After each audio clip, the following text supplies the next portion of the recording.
Tonight, it's the Jim Mora Show, brought to you by your local Dodge dealers, Hibernia National Bank, Louisiana Gas Service Company, and by Rallies.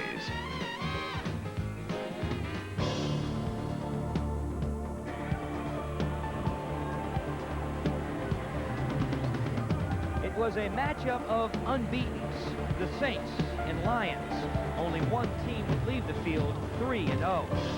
Lions linebacker Pat Swilling dedicated the game to his father, who passed away on Saturday. But it was Saints linebacker Renaldo Turnbull who set the tone of this game. Turnbull with the pressure, Jackson with the recovery, and that audible backfired for the Lions in a big way. The entire Saints defense swarmed over Rodney Peete and Lions running back Barry Sanders. Second down and 10, and the handoff is to Barry Sanders, and he's going to be piled up back to the 10-yard line. Wade Wilson threw 2 touchdown passes. The first to Hobie Brenner to give the Saints the lead for good. Then Turnbull did the trick a second time, stripping Peete and putting the Lions on ice. Saints win 14-3, undefeated and on top of the NFC West.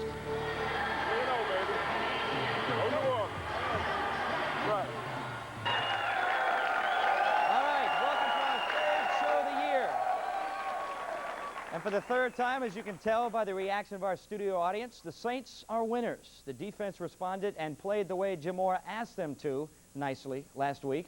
We've got a lot to talk about tonight, including a visit from Renaldo Turnbull. Let's get right to it and bring out the man, Saints head coach Jim Mora. Jim,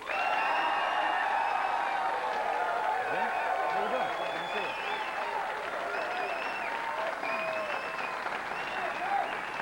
Hey.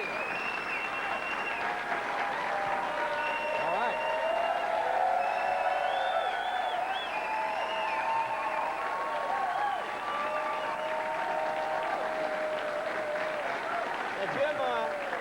On Wednesday, I remember pay them to clap like that? No, they're happy. They're Saints fans. You guys won another game. Good. But I remember on Wednesday, I saw some TV interviews. You weren't happy with the way the defense was playing. You said, would you say they got the message against the Lions on Sunday? I don't think what I said to the media had anything to do with how our defense played. I think they would have responded and played like that regardless of what I said. A reporter after the practice asked me, about the defense, and I expressed some feelings that I had and that I believed, but I don't think it had any effect on these. These guys, they wanted to play good, and they were due to play good. Lions not an easy team to hold down, but the defense did it. You're right. The defense had a great game. I mean, they played obsessed football, and we were playing a great running back, and they did a tremendous job against him. They put great pressure on Peete and set the tone for the whole game, and it was a close game, so we had to play well on defense. And they responded and did a great job. Right. All right, we'll take a look at all that action from the Saints-Lions game in the Superdome. For the second game in a row, Renaldo Turnbull made the big play. We'll take a look at that when we come back.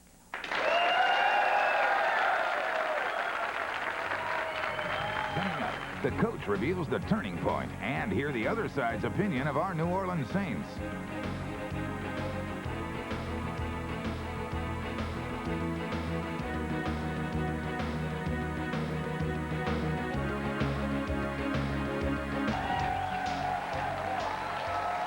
Welcome back.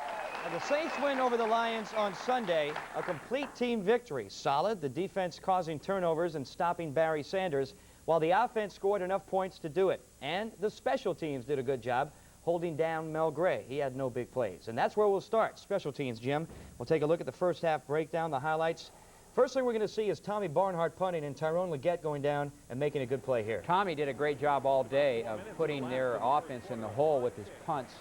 And our coverage teams did a good. This is just a tremendous play by Tyrone. He's one of our forces on the right side, and that's what we coach him to do, but it still takes a lot of talent on his part.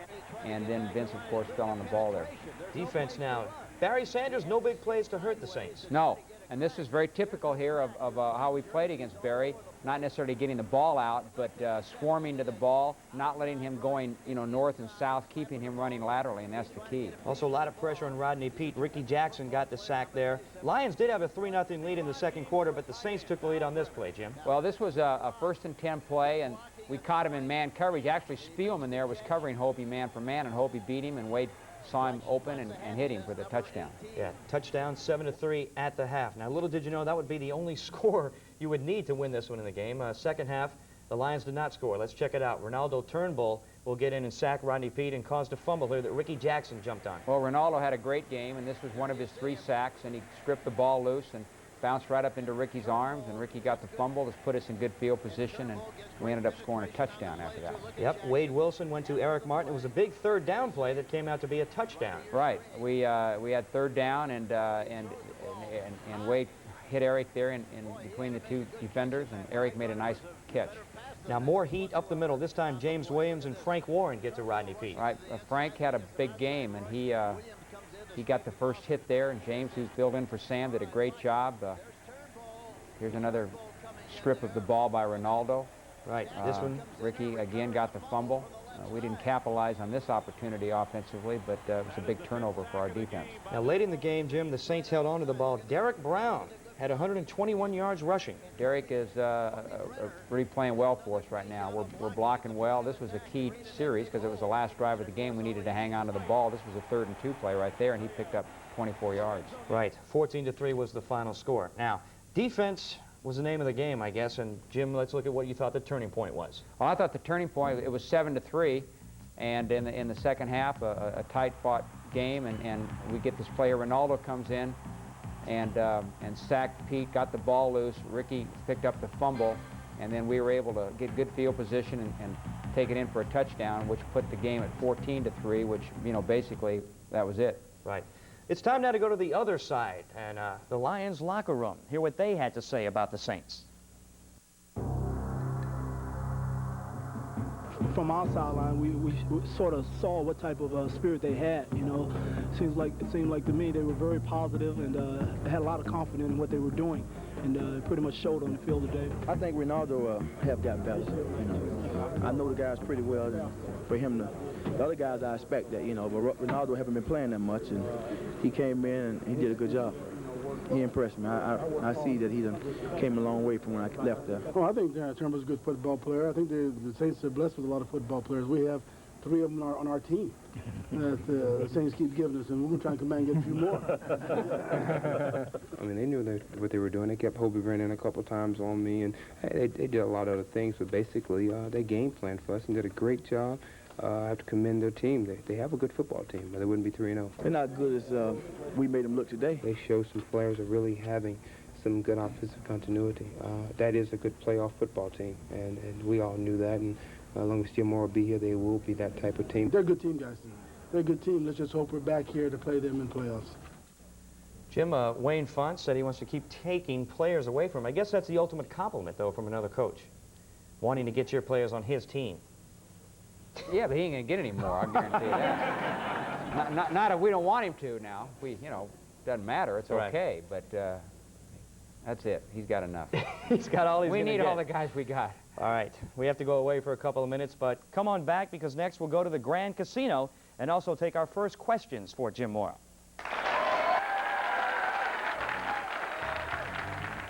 When we return, we'll visit fans in the stands as the Jim Mora Show presents Hey Coach.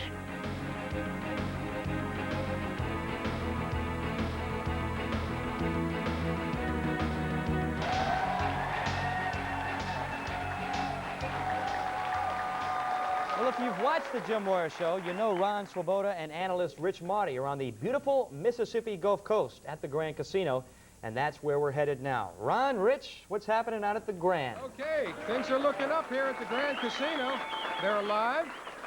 And I'm back with the Saints' former wedge buster, Rich Mauti. And Rich, you know I'm a great fan of the Saints' running game, and by golly, there was one on Sunday, and it looked like that was the game plan. Well, you had to have some concerns, obviously, Ron, going in after losing Lorenzo Neal.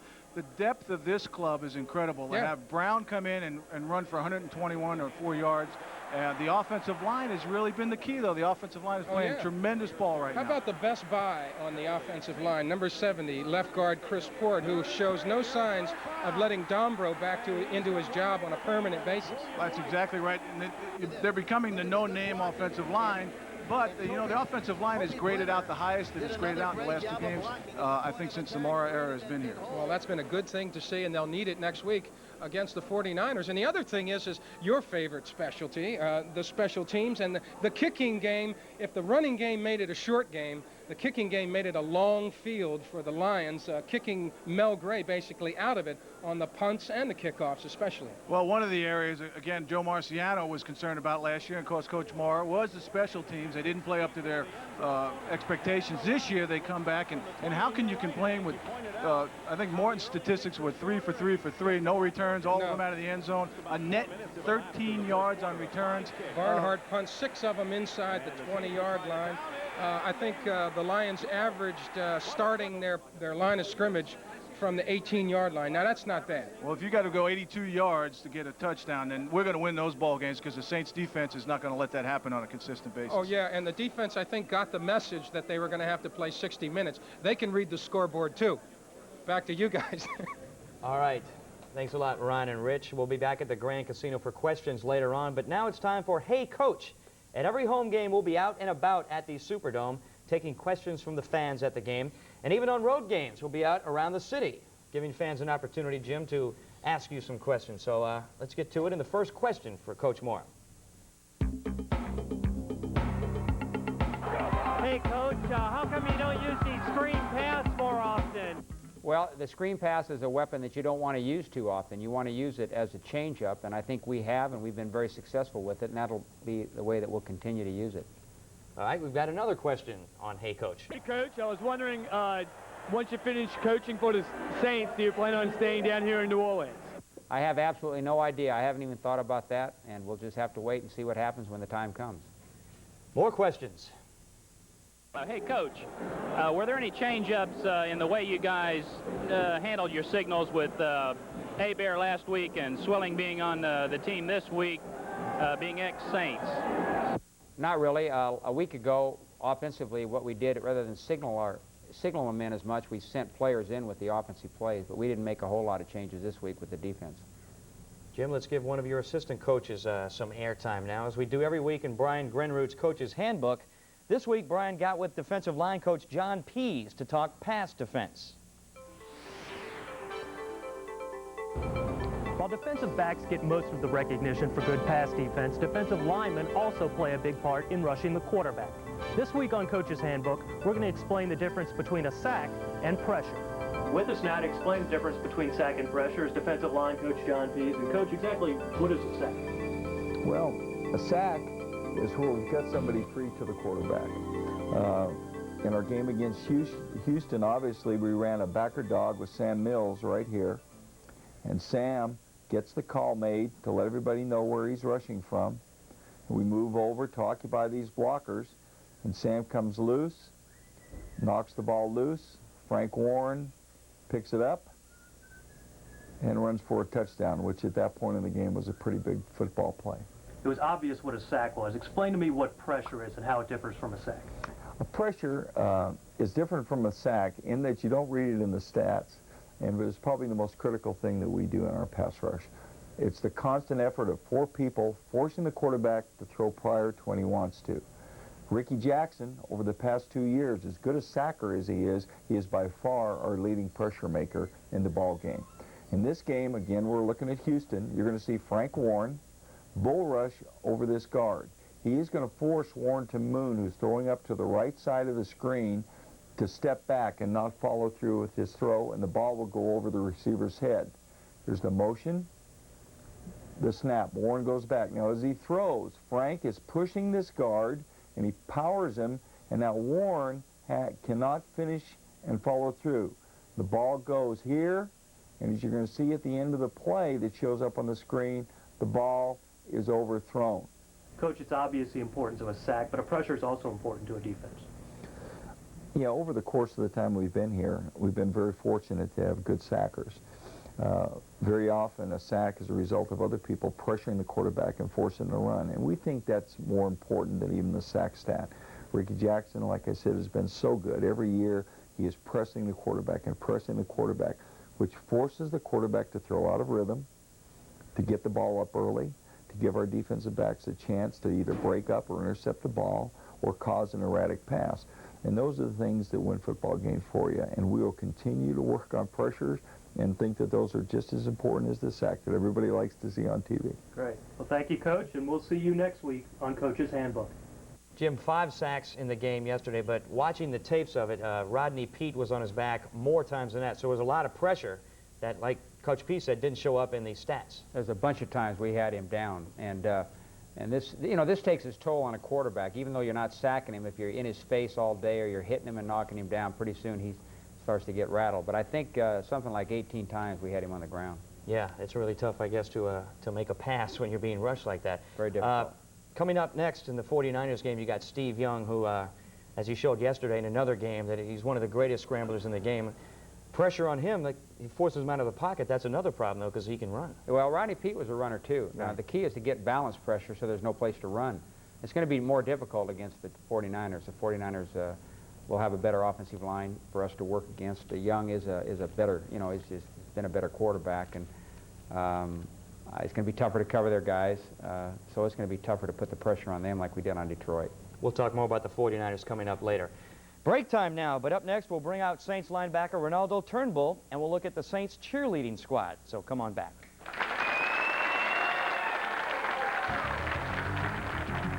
Coming up next on the Jim Mora Show, in the Saints Snapshot, we'll profile the Saints cheerleaders.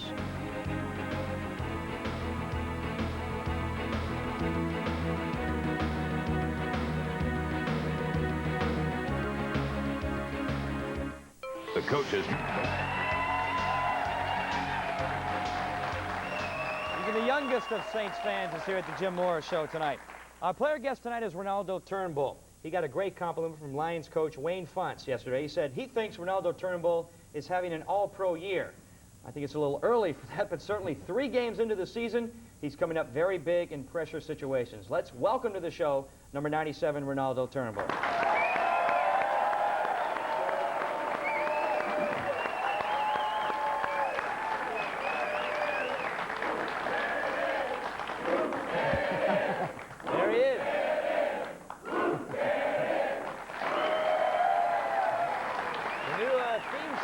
Saints fans. Renaldo, after being drafted by the Saints in the first round in 1990, playing defensive line, moving to linebacker, and starting there for the first time this season, are you pleased with the way things have turned out so far? Well, we're 3-0, so I'm pretty happy with that. I think in general we're playing real well. I think we still have room for improvement, but as the season goes on, I hope that the team just picks it up a little bit more. Now, I know the fans and the media, to an extent, were wondering how things would turn out after Pat was traded. You said training camp, you felt no extra pressure, though, to fill the spot. You were just going to go out and play 100%, and I guess that's worked out. Well, I don't think that I could just go into training camp and worry about filling Pat's shoes or all the comparisons that were going to be made. It was important for me to go in and just try to get better with each passing day, and that was my main concern. All right, let's look at 2 of your 3 sacks from Sunday's game and talk about those plays. I also know your teammates help out a little bit in this situation, so. Well, on this particular play, I think it was a misassignment on the part of the Lions. And on this play right here, it was just a matter of getting off the ball pretty quickly. He had to hold it because the secondary had excellent coverage downfield. And for the most part, that's been the case all year. And I think if we can continue with that, we'll be a real successful defense this year. Now, without Lomas Brown, you were going against an old friend there, weren't you? Yeah, Jack and I have known each other for years. We attended West Virginia the same year in '85, and we graduated in '90, came into the NFL at the same time. So I think Jack knows me better than anyone around the league. All right, Rickey Jackson has 25 career fumble recoveries. He's been in the league 13 years. Right now, let's listen to what Jackson had to say in the locker room after the game, talking about Renaldo Turnbull. I say that every week. I don't think he know what he's doing right now. He's doing so good. I mean, that's the way I look at it. RT is doing so good. I don't know if you know what he's really doing. Well, don't tell him then. I won't tell him. I told him today, I said, you go script another one, and I'm going to pick it up. And he said, I'm giving him bad luck, and he come right back the next play and script another ball. So he don't know. You got it. Right, so he don't know what he's doing. I like the...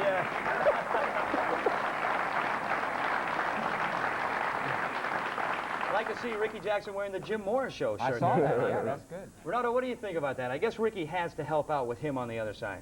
I think anytime you have as talented a defensive line as we do, you're going to be real successful, not only because you have excellent guys rushing, but just the simple fact that the offense cannot focus on one guy. You know, it makes it a lot tougher for them to prepare for us. And it makes my job that much easier, to be honest with you. Okay, we'll be back in a few minutes more with Renaldo Turnbull, but for being our player guest tonight, Renaldo will receive a gift certificate from Oakland Heart Jewelers on Metairie Road. It's time now for Jim Gallagher's Snapshot. The game, obviously, the focus of Saints fans on Sunday afternoon, but the Saints and the Saints cheerleaders are part of the pageantry as well. This week, Jim had a tough assignment. Check in on the cheerleaders. 1, 2, 3, 4, 5, 6, 7, 8. 1, 2, 4, 5, 6, 7. The Saints cheerleaders arrive 3 hours before game time to practice and practice. Because like the Saints, this is a team sport. Well, it's part of a team, you know. You get to practice, you work hard, and then you get to enjoy the game when you're out here. But it's a sport, too. You know, it's something that we enjoy. A lot of us have been doing it a long time. Sal Berolino has been in it for a while now. He's in his 9th season as a Saints cheerleader.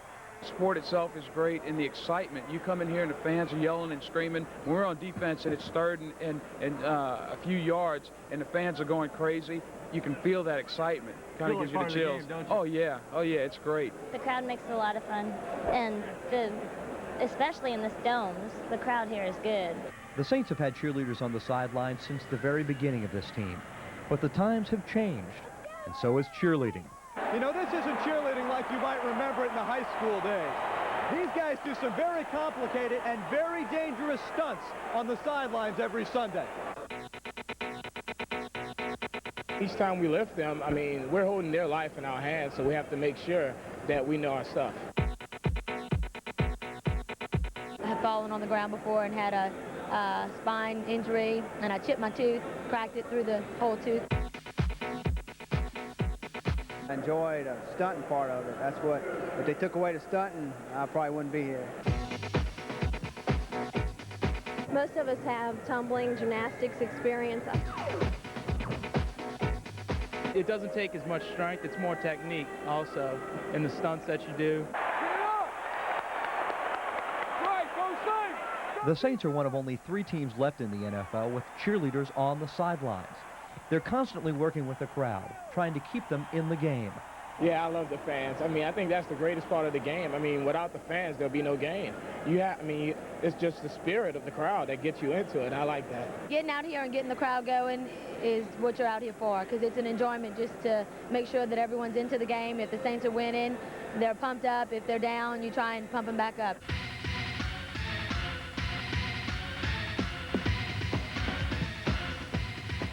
For the Jim Mora Show, I'm Jim Gallagher. Good to see you out there, Jim, hitting those hard-hitting stories for us. You enjoyed that one, didn't you? All right, coming up next, we'll go back to the Grand Casino and the Michael Hebert Armchair Quarterback segment. All that after this break.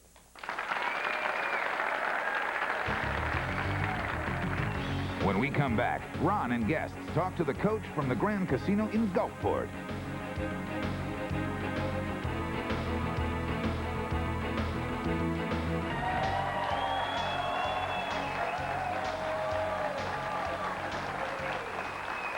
Welcome back to the Jim Mora Show. We are now going back to the Grand Casino in Gulfport, Mississippi. That's where Ron Swoboda and Rich Mauti are with Saints fans with questions for the coach, guys. Welcome back. We are at the Grand Casino in Gulfport, and we've got some questions for the coach. And first, your name and your question. I'm Brian. Hey, Coach. How you doing? After last week's game, you said that you weren't satisfied with the defense and they didn't have the hunger that they had last year. How do you feel about that now? Well, they played really well against Detroit. You know, they played with a lot of hunger and desire and determination and intensity, and they did it for 4 quarters. So that's what it's all about, and that's what they're going to need to do the rest of the season. All right, we have another question from our great audience right here. Hi, Coach. Steve Simpson. There's been a lot of talk about working the tight end back into the Saints offense. With Hobie Brenner's touchdown after a 2-year drought, everybody was pleased about that, but he says this is his last year. How is the rookie from Notre Dame, Irv Smith, working in the Saints offense? Well, Irv's doing a good job. He's getting better every week. He's playing more each week. He didn't catch any passes against Detroit, but he did an excellent job of blocking, and he was involved in a lot of our running plays and blocking, making some key blocks. So I'm real encouraged by his progress, and he's going to be a good one for us. Coach, look, now, you're under oath now.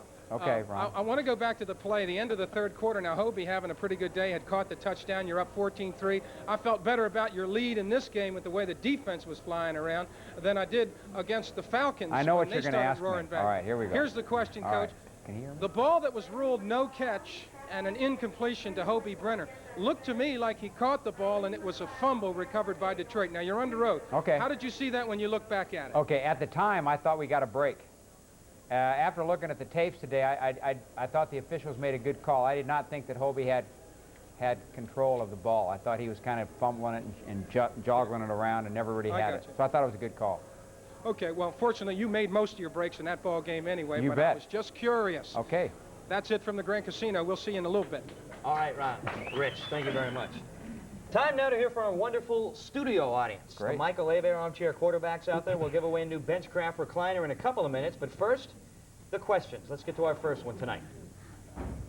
Hi, Coach. Ted Pennison from Laplace. I just wanted to ask, after 3 straight games against a run-and-shoot offense, how hard will it be to adjust to San Francisco's offense? Well, first of all, now Detroit wasn't a run-and-shoot team. They had some 4 wide receiver sets in there, but they were a more normal type offense with a tight end, most of the time 2 tight ends. So now their offense is different than San Francisco's, but I think we adjusted back to a normal type offense and playing more of our normal type defenses real well against Detroit, as obvious from the outcome of the game. But San Francisco's offense, no matter what, is always tough to adjust to because they're very good. Hi, I'm Jonathan Warren from New Orleans. Who calls the signals on the line of scrimmage? Defensively? Offensively. Well, the quarterback calls the cadence. You know, he gets up there behind the center and he calls the cadence and the snap count and all. Some of our offensive linemen have to make calls, tight ends and offensive linemen along the line, and they all are involved in that. On defense, most of our signal calling is done by Sam Mills, our linebacker. Yesterday, Vaughn Johnson did most of that. Hi, Coach. I'm Ginger Surpass from New Orleans. I want to know if Sam Mills is going to be activated for Sunday's game against the 49ers. And if so, do you know whether or not he'll start yet? Well, if he's able to play, he'll start. Right now, it's doubtful. Sam's knee is not responding like we thought it would, and it's not getting any better. And we're hoping it will in the next couple of days. But if it's any indication of how it was today, I'd say he's doubtful for the game against San Francisco. Hey, Coach. Mary Gitros from Raceland. Knowing Pat Swilling is jumpy, did you go into the game intentionally trying to draw him off sides to slow down his rush? Not really. You know, we've done this in the 3 games that we've played. We did it against Houston in the first game and had some success. We did it against Atlanta and had some success, and we did it against Detroit. When you play against a blitzing team that are Russian linebackers and all, this kind of gets, you know, if you go with a little longer count, a little harder count, then you're able to see what they're going to do and anticipate this, so it helps you there too. But we'll continue to do it, and Wade Wilson does a real good job of doing this offensively, so that helps us.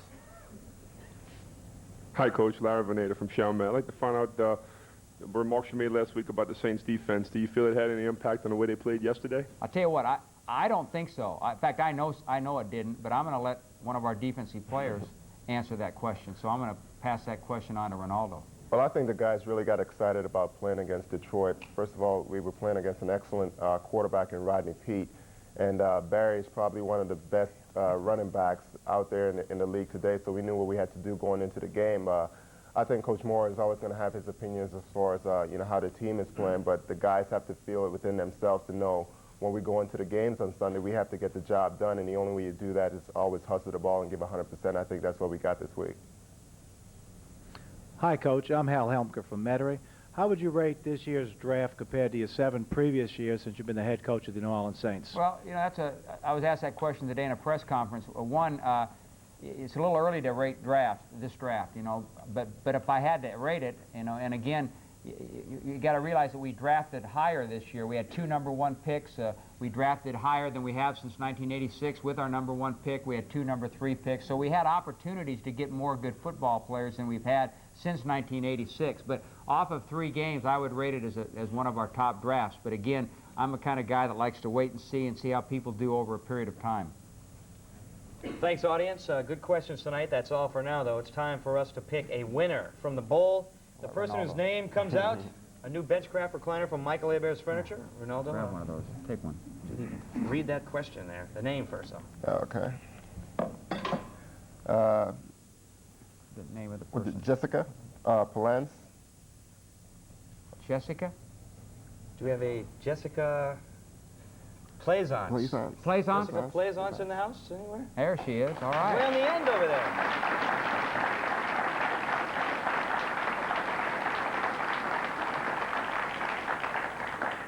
What's her question, Renaldo? Question. I guess this is for me. How do you feel about playing against Pat Swilling? I don't worry about that too much. I think Pat has his job to do, and he has to focus on that, and I have to focus on my job. Pat and I don't really go against each other head to head, so I have to be more concerned what the tight ends and tackles are doing and what Pat's doing on defense. Jessica, thank you very much. You're again the winner of a new Benchcraft recliner from Michael Hebert's Furniture. Congratulations. Well, we've got to go away again, but we'll come back. And when we do, we'll hear how the Saints are perceived by the national media. So stay tuned. Coming up next on the Jim Mora Show, we'll talk to 49ers head coach George Seifert and get his thoughts on this week's game.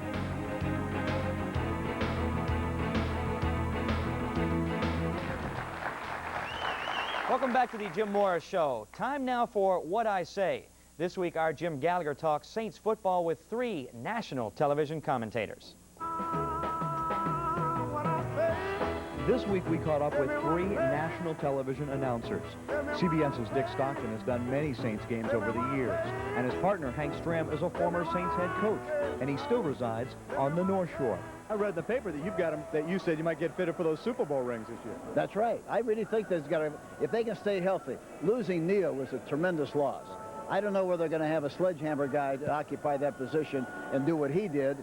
But, you know, if they continue to play well offensively like they have, take some of the pressure away from the defense, I think they're as good as anybody, and I think they got a great shot.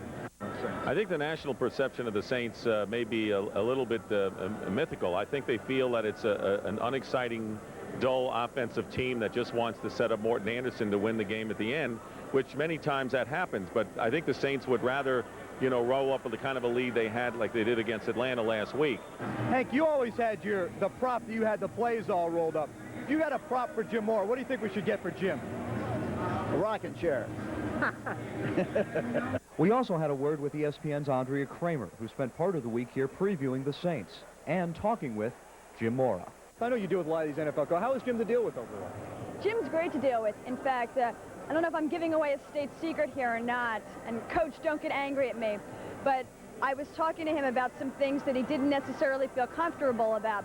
So he struck a very hostile pose and leaned back, and later on in the day I said, Jim, as sort of a friend, I just want to tell you, watch your body language, because you really give yourself away when you get put into a corner. And he said, thank you very much, thanks for warning me. So for the future, I now have given Jim Mora some hopefully good advice when he's dealing with interviews.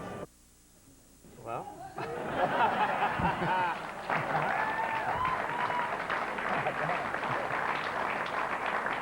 She looks like she could hit you up with some hard questions. She was tough. She was tough. Yeah, she was a good. You know, she asked the real tough questions, and you start to beat around the bush, you know, and she kept digging and digging and digging and trying to get you to ask. But I hung in there pretty good with her. See, she can do that because she doesn't have to talk to you for the next 13, 14 weeks, like we do. Well, that's good. All right, Jim. This season, you have a chance to win tickets for you and your Saints guests to a Saints home game. We've got a contest going in conjunction with your local Dodge dealers, Saints Digest and WVOE Sports, where you can win those Saints game tickets. The following winners get a pair of tickets to this week's big Saints 49ers game in the Superdome. The winners are Herman Lee from Poplarville, Carol Inerarity from Slidell, Barbara Lacrosse from Marrero, and Jocelyn Dugas from Metairie. These lucky winners and everyone who enters our Saints away tailgate party contest also have a chance to win a brand new Dodge truck. All you have to do is go to any Dodge dealer in the New Orleans area and register with them. Jim, let's look ahead. Back at the Dome next Sunday, already a sellout crowd. It'll be national television. The 2-1 49ers are coming to town. Yeah, you know, these guys, as I've indicated to a lot of people, this has been the best team in the National Football League over the last 12, 13 years. They've won by far more games than anybody else. They've been to and won a number of Super Bowls, and playoff games, consecutive years of playoffs, and so they're the team to beat every year in and year out, no matter what. They've dominated our division. I mean, just dominated it, and so as always, it's going to be a real challenge for us, like it is anybody that plays the 49ers. Let's take a look at what the 49ers did Sunday against the Atlanta Falcons, and also hear from 49ers head coach George Seifert, get his thoughts on this week's matchup. Bobby Hebert got the start for Atlanta and threw 3 touchdown passes to Andre Rison, but it wasn't enough to beat Steve Young and the 49ers. We know Young can scramble with the best of them. He can run, he can throw, and on this play, he can catch. He received his own batted pass and got it down to the 1-yard line to set up a score. Jerry Rice also hurt the Falcons on the reverse. Rice will get great blocking and go 43 yards for the touchdown. 49ers win it 37-30 to go to 2-1 on the year. And now let's hear from Coach George Seifert and how he feels about playing the Saints this Sunday. And we're going to this next game, we're going to have to play one of our better defensive games. We'll have to play the best defensive game, certainly to this date, to even come close, to win this next game. And we have to continue to get better offensively. We can't say we've arrived on offense, because we'll be facing a very, very good defense this week in a very hostile environment where it's difficult to be in sync. And so the defense has got to be much more of a factor. And apparently their offense is playing better than they have in the past. Their personnel is a little different. And apparently their rookie offensive tackle is doing well. Was it Rolfe? And Wilson appears to be doing very, very well. They've got a good tight end. And just the people that they add to their club just seem to give them a little bit more of a spark. They seem to be executing their offense better.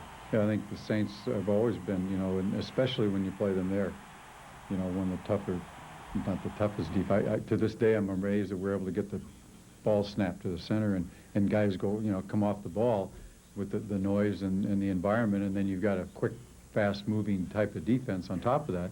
It's a real problem.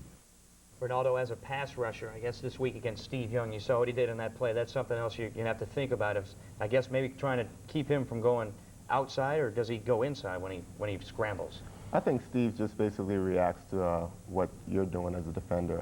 He's not going to go into the game and just say, I'm going to roll to the left or right. If you get pressure up the field and he sees an opening to his right, he'll take it, or up in the middle, he'll take it. So it's going to be imperative for us this game to make sure the pressure is distributed evenly, throughout the rush. Right. Well, when the Saints kick off against the 49ers this week, besides the team captains, there'll be a new face walking to the center of the Superdome, and that's our Hibernia Junior Captain of the Week. This week, Melvin Schneider of New Orleans is our winner. He'll join the Saints captains at midfield and help win the coin toss. And that's a moment that he'll cherish for the rest of his life out there on the field. Now, we've got to take our final break, but don't go away. We'll go back to the Grand Casino and also talk Monday Night Football, so stick around.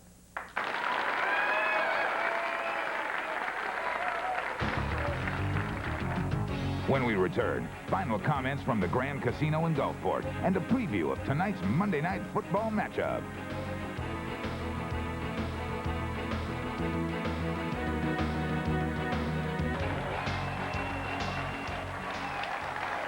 We are going back out to the Grand Casino now and get some final thoughts from Swoboda and Mauti. Guys, what do you have? Okay, we're back. Thank you all. Well, of course, the 49ers are on everybody's mind here at the Grand Casino, and the question is from Emerson Harris from Metairie, Louisiana. Coach, I'd like to know, naturally we're coming off out of the box 3-0.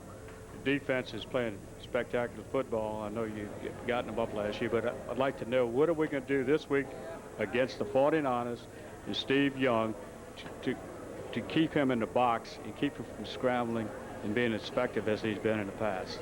Well, that's a tough job, because you got to come after him. You got to rush him. You got to put the pressure on him. And when you do, sometimes you open up some rush lanes and lanes for him to scramble in. But you can't be cautious in your rush, because that way you never get a pass rush. So you just got to hope that you can get to him before he gets loose. But there's going to be some times where he's going to get loose and pick up some yardage running, and you can't let it worry you too much. Same topic, Coach. The Browns seem to get big, quick pressure on him up the middle. Are the Saints better prepared to get that kind of up-the-gut kind of pressure on Young this year? Than we have in the past? Well, we're going to probably do the same things we've been doing. You know, we got good push people inside with Frank and Wayne and Les and Pig Goff, so we're going to get it from them. Great. Rich, I think we got to wrap it up from here. Got to wrap. Good luck, Coach. Have a big one out there. Thanks, we'll see you all next week. Okay. Rich, Ron, we will see you then. Now, right next here on How did he do in the game? He played a heck of a game against Detroit. This guy's got a lot of talent, you know. It's just a matter of him playing, and he played well. He hustled, he ran, he made good tackles, you know. He played good coverage. I was really pleased with the way he played. I guess that's the key, Jim, over a long season is the way the backups fill in for some of the starters, because you're going to lose starters to injury in an NFL season. Well, you know, along with it's been key for us in 3 games. You know, we've only played 3 games, but we've had some guys come in and play and have played well in place of injured guys, and that's one of the reasons we won. Ronaldo, coming up against the 49ers, obviously they've got a lot of offensive weapons, but do you prepare for this game not worrying about what they're going to do just so much as what you're going to have to prepare for? Well, I think as a player, I have to also concentrate on the guys I'm going up against. They have a wealth of talent on that offense, but the things that I have to concentrate on this week, I think primarily are, you know, the guy that I'm going to be facing is Steve Wallace, who's probably one of the best tackles in the league. And anytime you go against a guy like that, you had better be on your game, or you know you're not going to be successful. We'll see what happens against the 49ers. Good luck to you, Renaldo. Thanks for coming down. Jim, we'll see you here next Monday night after the 49ers game. That is it for now. Keep it right here for the Chiefs and Broncos. Then coming back next week for another Jim Mora Show. Hope you'll see us then. Until then, good night and have a great week.